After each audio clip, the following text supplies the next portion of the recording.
नमस्कार, मैं हूं प्रशांत द्विवेदी। S7 के संवाद कार्यक्रम में आपका स्वागत है। आज हमारे साथ में सारेगामापा की कभी पार्टिसिपेट किया तान्या तिवारी हमारे साथ में मौजूद है। वो इस समय अपने बनारस होम टाउन में मौजूद है। तान्या तिवारी से हम लोग संवाद के तहत खास बातचीत करेंगे। तान्या, बहुत बहुत स्वागत है आपका S7 के संवाद कार्यक्रम में। धन्यवाद, थैंक यू।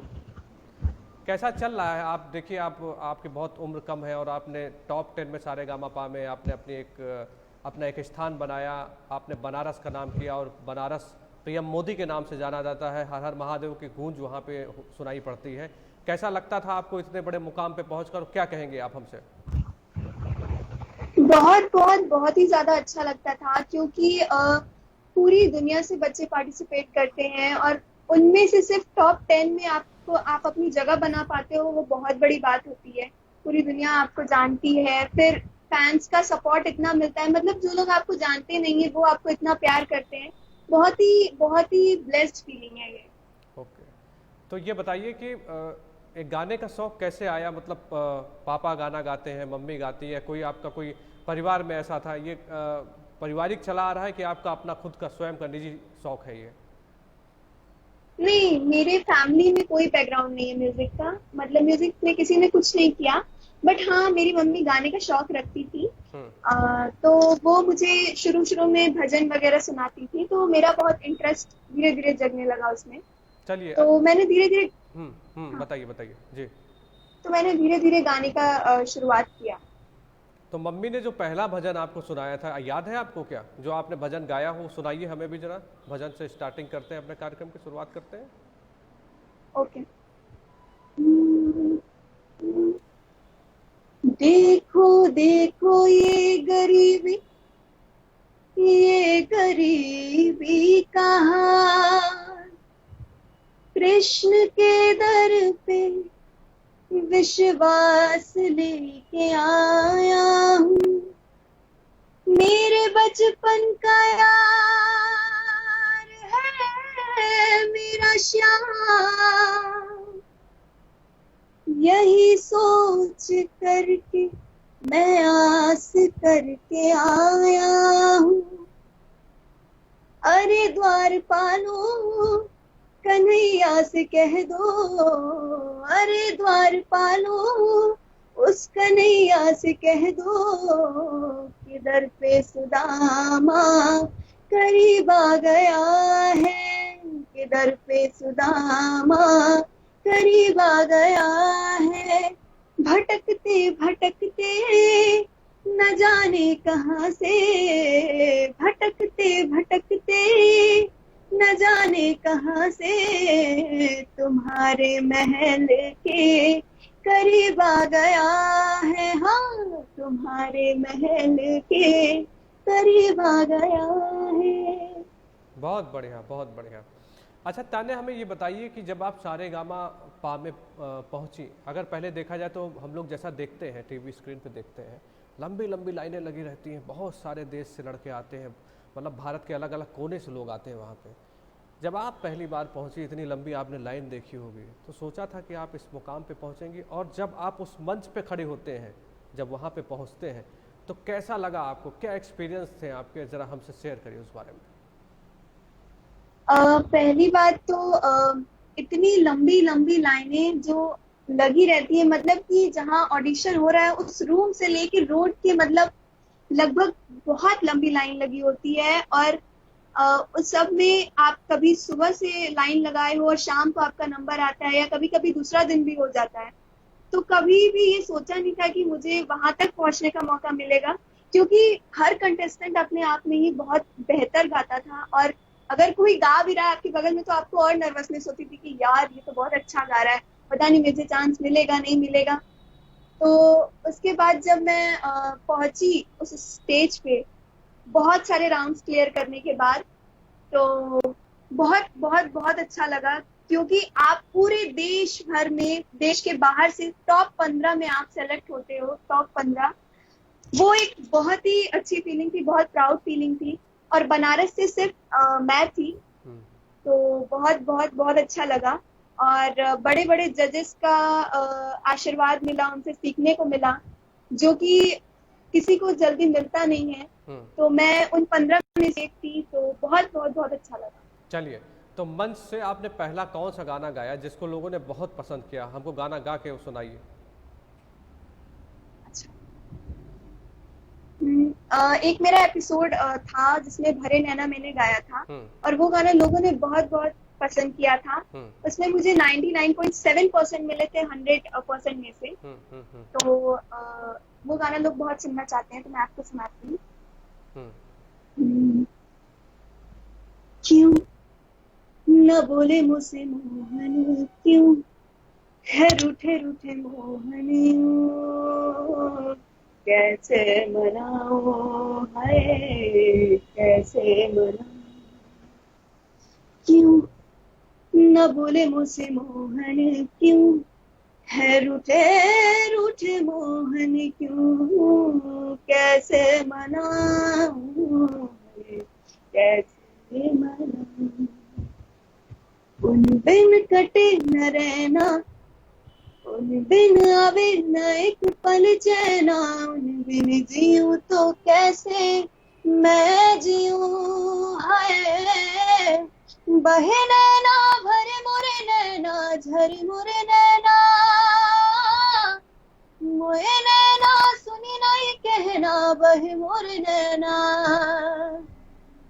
हाँ नैनों के द्वारे आने के वादे बांधे, ऐसे बोलो काहे, चौखट पे दिल की आहट रखी है, ताकों पे है तोरे साथ, उन बिन उन्हें मनाए, उन बिन कभी जो उनको रिझाए, उन बिन छले है मोरा ये जिया, है बहे नैना भरे मोरे नैना, झरे मोरे नैना, मोए नैना सुनी नहीं कहना, बहे मोरे नैना। बहुत बढ़िया। अच्छा, ये बताइए कि आप बनारस में रहती हैं, तो इससे पहले आप किसी सिंगर से या किसी फिल्म स्टार से आप रूबरू हुई थी क्या? मुलाकात आपकी हुई बिल्कुल कभी? कभी नहीं। ठीक है। तो जब आप मंच पे पहुंची तो किन किन लोगों से आपकी मुलाकात हुई? कौन कौन से लोग थे जिनसे आप मिली तो आपको लगा कि मैं कहाँ आ गई? ऐसा होता है अक्सर कि जब हम छोटे शहर से कहीं बाहर जाते हैं, जहाँ पे इतने बड़े मुंबई जैसे माया नगरी में जाते हैं, तो एक अलग एक्सपीरियंस होता है। तो क्या आपको उस समय कैसा लगा मुलाकात करके लोगों से? मुझे लगा कि बनारस एक बहुत ही छोटा शहर है, और बनारस की काफी महत्व है। तो मुझे ये चीज का कभी एहसास पहले हुआ ही नहीं। जैसे मैंने वहां जाके बनारस का नाम लिया, ओ आप काशी से आए हैं, तो पहले ही नारा लग गया हर हर महादेव। और बहुत जैसे हमारे यहाँ जो घाट वगैरह हैं उसकी बहुत सारी बातें हुई, गंगा जल बहुत सारा, मतलब मुझे इतना कभी एहसास था ही नहीं। और वहां पहुंच के मुझे आशा भोसले जी से मिलने का मौका मिला। उन्होंने मुझे सिखाया, मैंने परफॉर्म किया था उन्हीं का एक गाना, तो जो कुछ थोड़ी बहुत चूक थी उन्होंने सिखाया मुझे लाइव।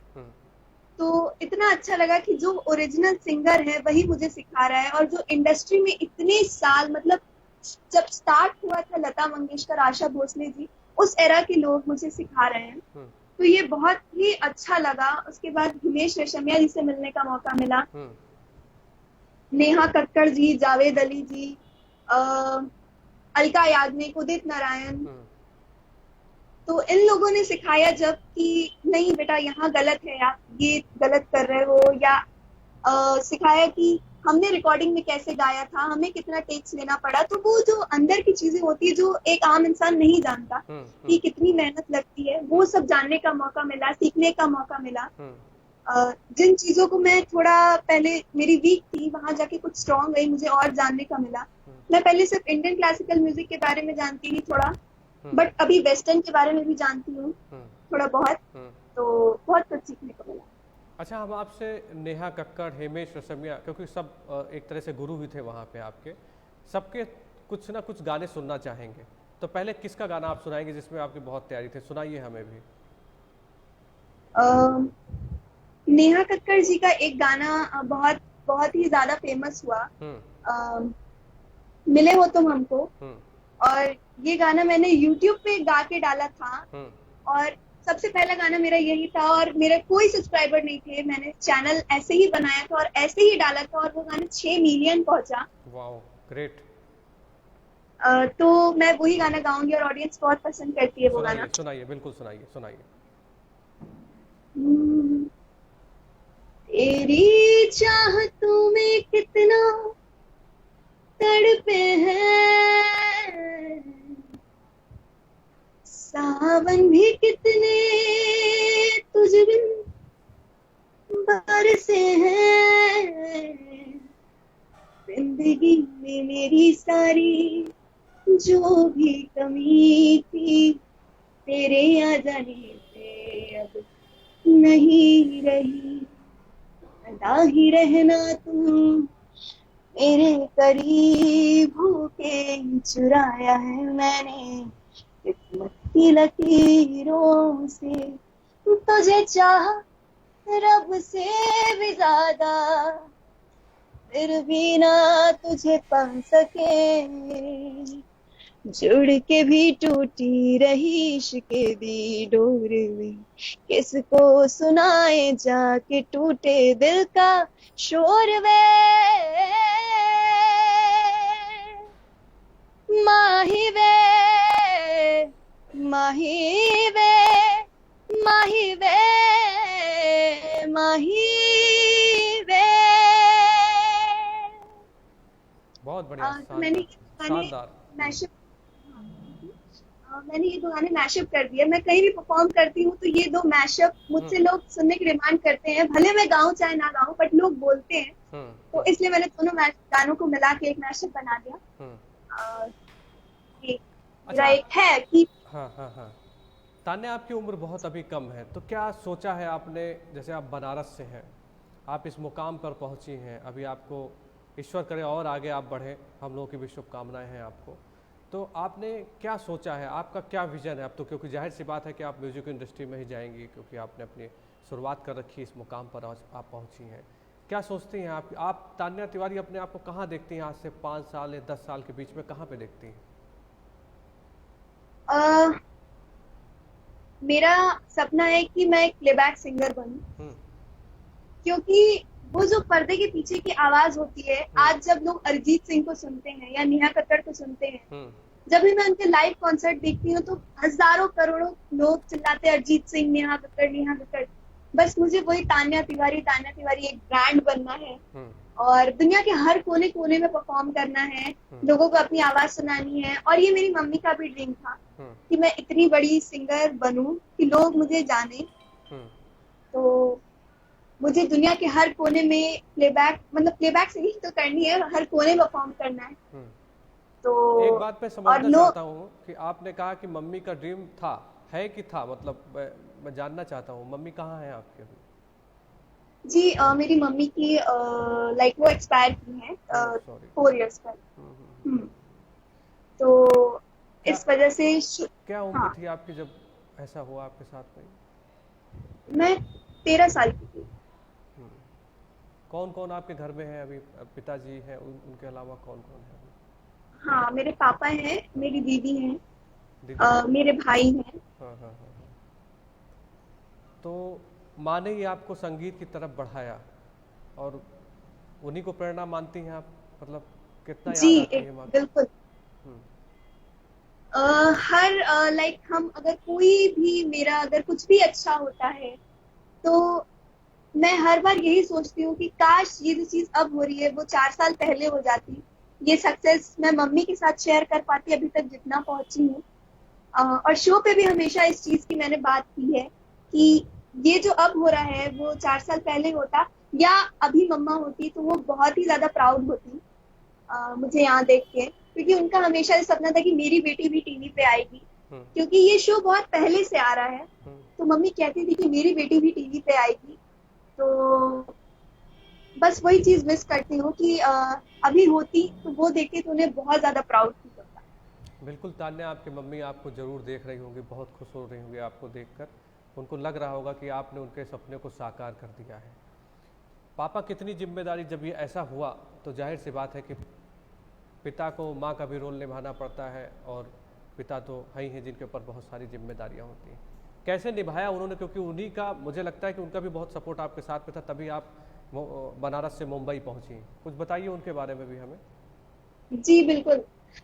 जब तक मम्मी थी अ, तब तक मम्मी ही मेरा सब कुछ देखती थी। मुझे मेरे क्लासेस लेके जाना, मुझे म्यूजिक में और थोड़ा बताना कि ऐसे करो या वैसे करो, या उन्हें जैसा अच्छा लगता था एज अ आम पब्लिक, जैसा एक पब्लिक सुनना चाहती है वो मुझे थोड़ा गाइड करती थी।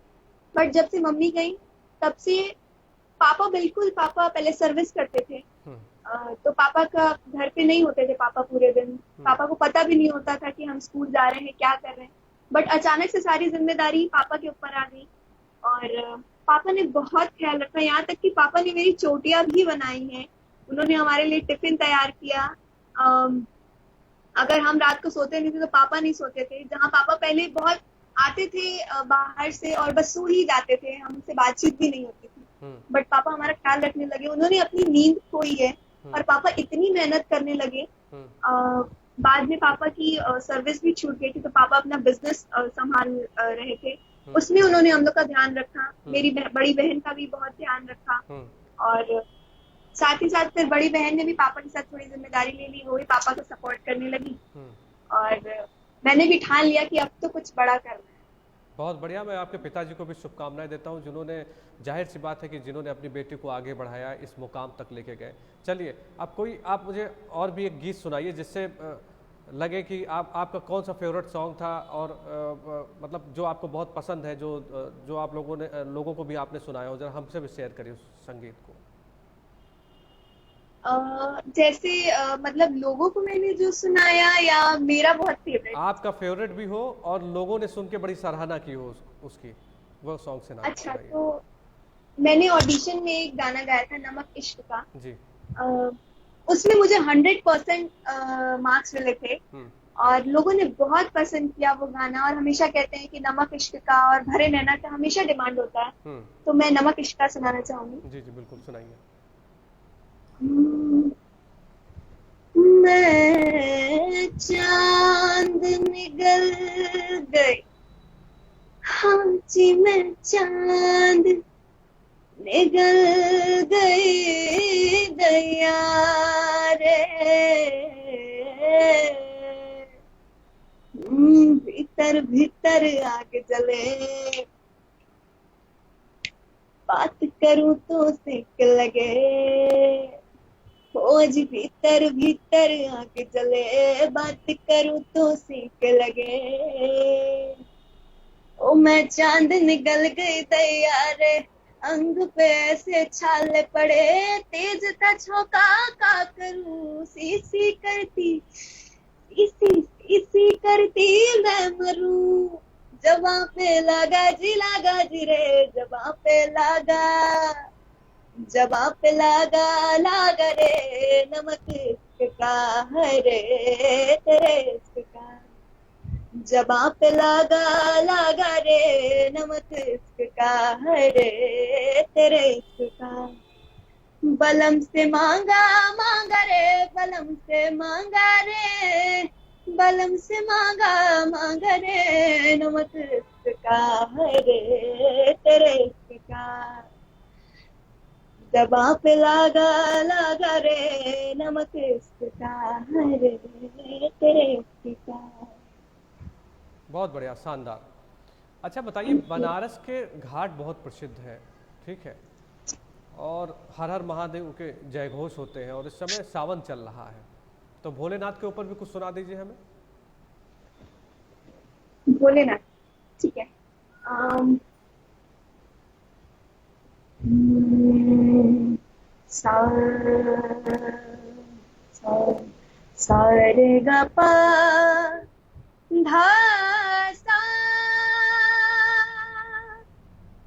सा गा पा गा रे सा गा रे सा धा सा रे ग प ग धा प ग रे।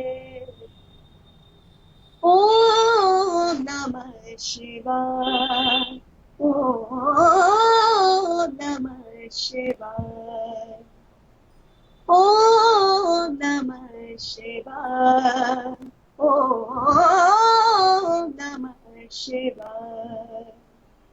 तीन शब्द में सृष्टि सारी, तीन शब्द में सृष्टि सारी, दृष्टि सारी समाय।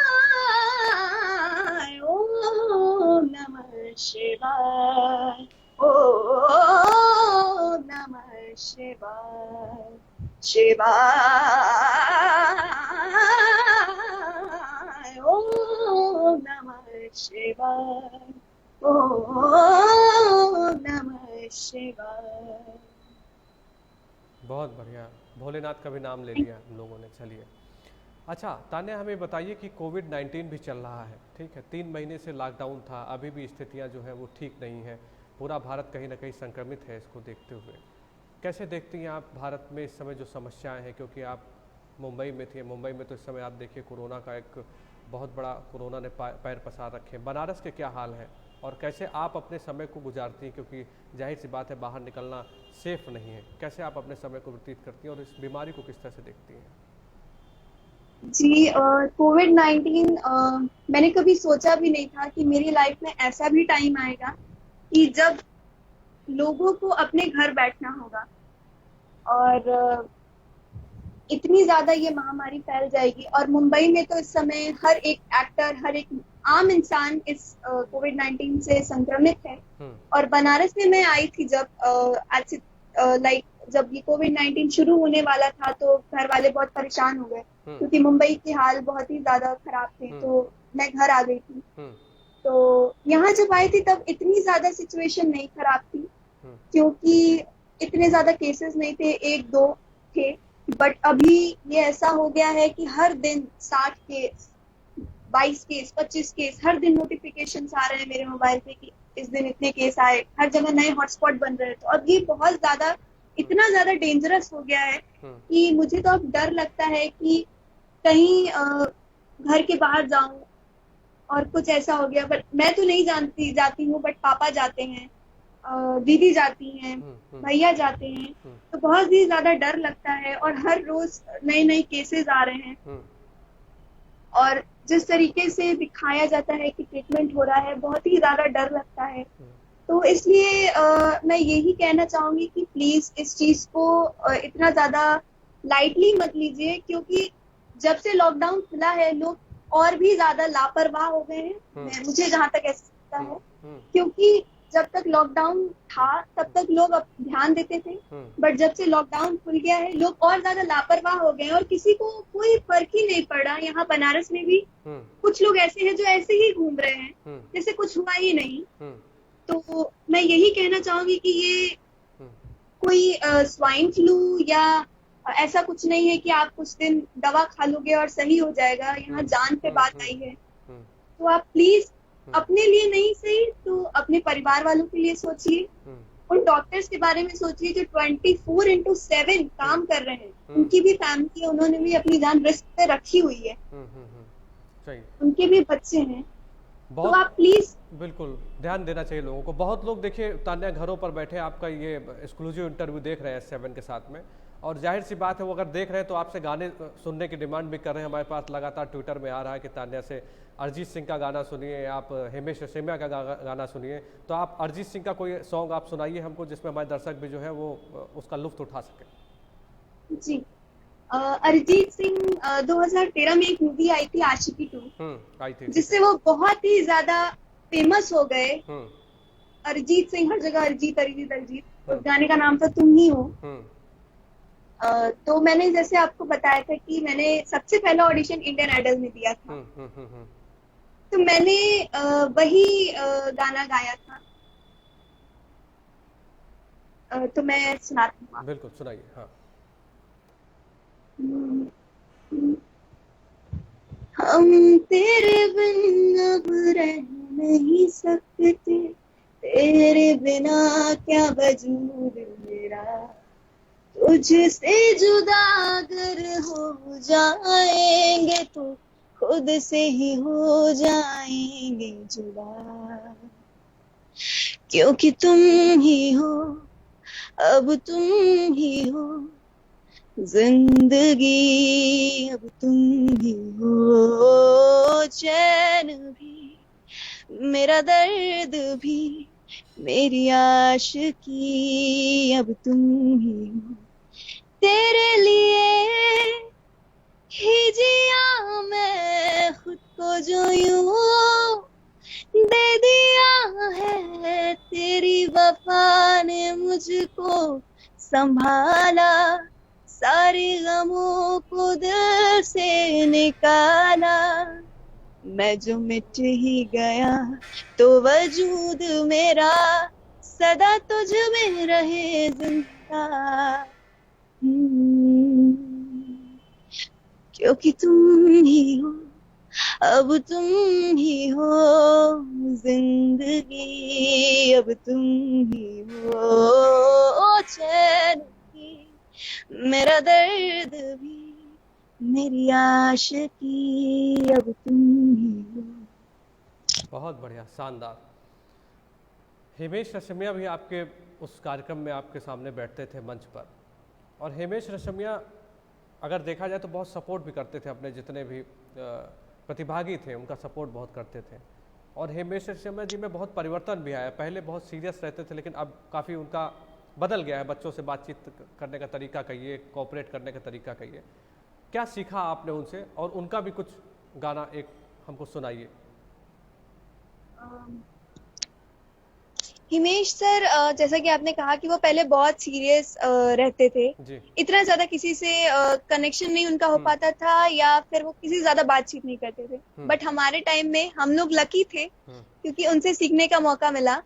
और जब शूट के पीछे, मतलब बिहाइंड द सीन, जब हम उनकी वैनिटी में जाते थे या एक बार हम उनके घर भी गए थे, तो उन्होंने बहुत अच्छे से हमारा ख्याल रखा और एकदम बच्चों की तरह, और बेटा कैसे हो, क्या है।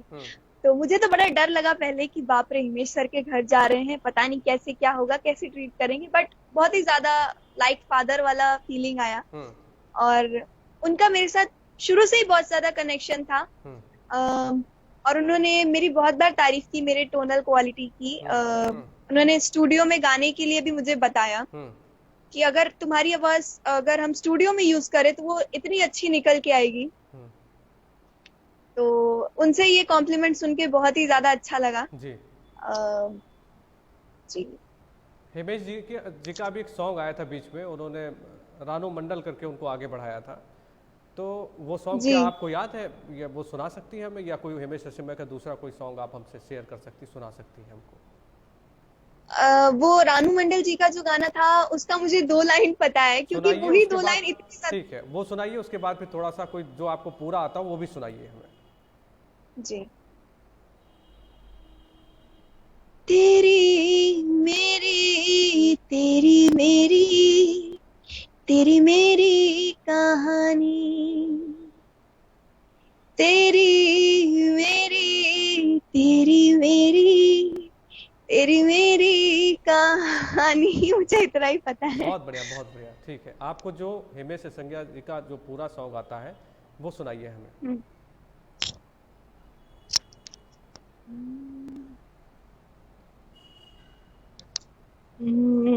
मैं जहाँ रहूं, मैं कहीं भी हूँ, तेरी याद साथ है। किसी से कहूँ कि नहीं कहूँ, ये जो दिल की बात है। Thank you. अच्छा, आपने अभी बीच में जिक्र किया कि आपकी मुलाकात वहाँ पे आशा भोसले जी से भी हुई, और आपने बताया कि उनसे भी कुछ आपने सीखा, तो कौन सा गाना वो उन्होंने आपको सिखाया था, कौन सा वो गाना आपको याद है कि क्या बताया था उन्होंने आपसे? हाँ जी, वो गाना था लेके पहला पहला प्यार। हम्म। तो उसमें एक हरकत थी हम्म। जो मैंने शायद क्लियरली नहीं की थी, तो जी। उन्होंने मुझे बताया। जी। तो मैं आपको गा के सुनाती हूँ। जी। जी सुनाइए जी। हम्म, लेके पहला पहला प्यार भर के आंखों में खुमार, जादू नगरी से आया है कोई जादूगर। लेके पहला पहला प्यार भर के आंखों में खुमार, जादू नगरी से आया है कोई जादूगर। लेके पहला पहला प्यार। तो ये प्यार वाली जो हरकत थी ये मेरी हम्म। क्लियर नहीं आ रही थी। तो हम्म। उन्होंने एकदम मुझे स्लो मोशन में करके बताया कि बेटा ऐसे नहीं है, ये हम्म। ऐसे, लेके पहला पहला प्यार। तो ये चीज कोई भी स्लो मोशन में आपको क्यों बताएगा। हम्म। तो उन्होंने मुझे बताया, तो मुझे बड़ा अच्छा लगा, सीखने का मौका मिला। और मैंने कहीं ना कहीं सोचा कि अच्छा किया मैंने नहीं सही गाया, हम्म। क्योंकि मुझे आशा ताई ने खुद सामने बैठ के सिखाया है हम्म। और मुझे बहुत ही ज्यादा गर्व की अच्छा लगा। बात है, बिल्कुल जाहिर सी बात है। अंतिम एक और कोई हमें आप अपना पसंदीदा गाना सुनाइए और उसके बाद फिर वाइंड अप करते हैं, आगे बढ़ते हैं जी। अ, मेरा पसंदीदा गाना। जी आपका पसंदीदा अम, गाना। ठीक है। तो मैंने जो सबसे पहले मैंने जो गाना गाया था, सबसे पहला गाना मैंने अगर किसी के भी सामने गाया था तो हम्म। मैं वो गाना सुनाती हम्म। हूँ। वो गाना आतिफ असलम जी का है। सुनाइए। हम्म, पहली नजर में कैसा जादू कर दिया, तेरा बन बैठा है मेरा जिया। जाने क्या होगा क्या पता, इस पल को मिलके आज ही जरा। मैं हूँ यहाँ, तू है वहाँ, मेरी बाहों में आ भी जा। Baby I love you, baby I love you, baby I love you so much, baby I love you. हर दुआ में शामिल तेरा प्यार है, बिन तेरे लम्हा भी दुश्वार है। धड़कनों को तुझसे ही दरकार है, तुझसे है राहतें, तुझसे है चाहते हैं। तू जो मेरी एक दिन मुझे, मैं कहीं खो गया लापता। Baby I love you, baby I love you, baby I love you so much, baby I love you. Thank you. बहुत बढ़िया तान्या जी, और बहुत बहुत शुभकामनाएं हैं S7 परिवार की भी आपको, कि आप पूरे देश में अपना नाम बनाएं और बहुत बड़ी हस्ती बने। लेकिन एक बात याद रखिएगा कि S7 को जरूर याद रखिएगा, S7 न्यूज़ को जरूर याद रखिएगा। और मेरी और मेरे पूरे टीम की तरफ से आपको बहुत बहुत शुभकामनाएं हैं। तो ये थी बनारस से तान्या तिवारी, हम लोगों के साथ लाइव जुड़ी थी। इनके लिए मैं एक लाइन कहना चाहूँगा कि कागज़ अपनी किस्मत से उड़ता है, लेकिन पतंग अपनी काबिलियत से उड़ती है। साथ दे न दे, लेकिन अगर आपकी काबिलियत में दम है तो आप आगे जरूर बढ़ेंगे। किस्मत का क्या है, किस्मत तो साथ में रहती है, लेकिन अगर आपके अंदर काबिलियत है तो आप आगे जरूर बढ़ेंगे। ऐसे तान्या तिवारी को S7 बहुत बहुत बधाई और शुभकामनाएं देता है, और संवाद कार्यक्रम में जुड़ने के लिए तान्या तिवारी को बहुत बहुत धन्यवाद देता है। नमस्कार।